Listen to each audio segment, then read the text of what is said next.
Hello everyone, সবাইকে স্বাগতম জানাচ্ছি আরও একটা নতুন জেলার ভিডিওতে। এটা হচ্ছে আমাদের 46 নাম্বার জেলা চুয়াডাঙ্গার ভিডিও।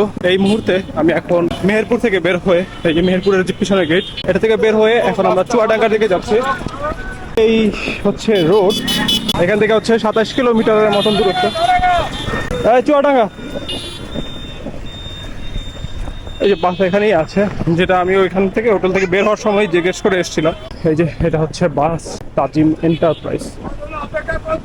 এখান থেকে হচ্ছে আমরা এখন চুয়াডাঙ্গার দিকে চলে যাব এবং চুয়াডাঙ্গা সম্পর্কে আপনাদেরকে ছোট কিছু ইনফরমেশন করি। যেমন চুয়াডাঙ্গাটা হচ্ছে খুলনা বিভাগের একটি জেলা। 1859 সালে দর্শনা যে জায়গাটা আছে সেখানেই সর্বপ্রথম বাংলাদেশের রেল লাইন সেটা স্থাপন করা হয়। আর এই জেলার যে পরিমাপ সেটা হচ্ছে 1170.87 বর্গ কিলোমিটার। এই চুয়াডাঙ্গা যে নামটা, এটা হচ্ছে মল্লিক বংশের আদি পুরুষ চুঙ্গ মল্লিক 1740 সালে তার 3 ছেলে এবং 1 মেয়ে এবং স্ত্রীকে নিয়ে ভারতের নদিয়া ও মুর্শিদাবাদ সীমানায় এই দিকটাতে এসে সে হচ্ছে বসতি করে এবং তার নাম থেকে এটা আসে। এবং 1797 একটা রেকর্ডেও পাওয়া যায় যে এটা হচ্ছে চুঙ্গডাঙ্গা নাম ছিল এখানে। তো বলা হয়ে থাকে যে ফরাসি যে শব্দ সেখান থেকে ইংরেজি করার সময় এটা উচ্চারণে ডিফারেন্ট হয়ে যে সেটা চুয়াডাঙ্গা হয়ে গেছে।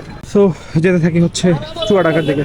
আপনাদেরকে স্বাগতম জানাচ্ছি আমার 46 নাম্বার জেলা চুয়াডাঙ্গাতে।